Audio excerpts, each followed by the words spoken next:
We were a lifestyle change couple with the aim of being self-sufficient, having read all the relevant books and having an attraction to that way of life. So we came down here to grow our own food and have our own animals. We planted an orchard when we arrived in 99-2000. It was one of the best decisions we made, really, because it was going to be our sort of home orchard, so it was like a mixture of dessert fruit, cider fruit, and we got peaches and plums and all sorts of things in there. And whilst we were doing up the rest of the farm, they were busy growing. We discovered that farming was a lot harder than we realised. So by the time we sort of turned around, because they were the half standard trees, they produced enough for us to make cider and, you know. There's a great community of cider makers down in Herefordshire. Everyone was very helpful. I mean, we learnt a lot more about how cider was the part of the culture and history of Herefordshire, and well, Perry as well. And we sort of got drawn into that ethic, and you know, I suppose we ended up with, we got about 13 acres here, and we weren't going to farm, and we just got drawn into cider making. We looked for a more sustainable source of trees, and we were very lucky enough to acquire an orchard in the next village of traditional cider fruit.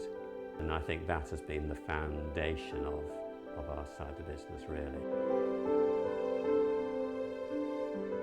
We are organic, and there's a strong organic culture within Herefordshire. I don't think at the time we realised how significant cider was to this area.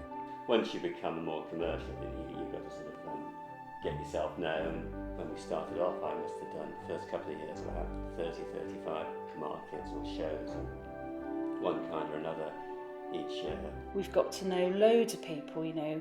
We supply apples to people, other people supply pears to us, you know, you call on people for advice and you sell to people. So that interaction, and it's quite a small community of cider makers and producers, and you know, it's great. It really does maintain your enthusiasm for it. It's not quite so small now. Certainly when we came, we knew every cider maker in Herefordshire, but we don't now.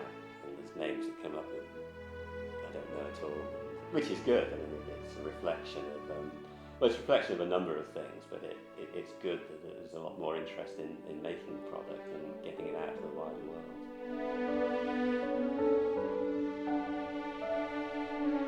By doing the courses, you know, it was a way of expanding the business, and similar to that, we have started making apple juice for people. It was partly business promotion as well. We used to get lots of people coming to the shop and inquiring, you know, how do you do it, what do you do? That made us think that actually we developed some expertise that could be transferable to like a home brewing operation, if you like, right the way through to a small business like ours. And I think that's what struck a chord with people, and those are the sorts of people we get on the courses.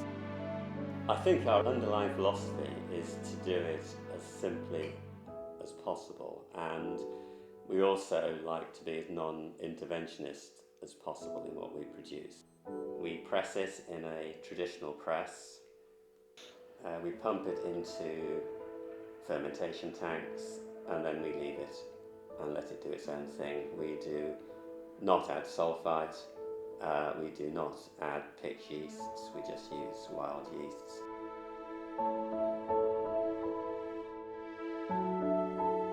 We produce a range of products, some of which is draft, some of which is bottled, and the times that we do that depends on when it's ready.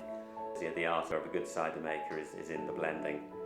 To do that, I think you do need a very good sense of taste, but you've also got to get to know your apples. We have a regular supply of apples. It's our own fruit. We know which ones go together. With our sort of cider making, people appreciate it's going to change. Every cider maker will have a style based on just because of the apples they use, but the product will vary year by year. It's just part of the fabric of the county, really, isn't it? I mean, that's what grows well here. There is a culture and tradition, and we're kind of part of that. The general momentum, I think, which is behind cider production of the sort that we make and other artisan producers make, I don't think that's going to go away. So I'm pretty excited.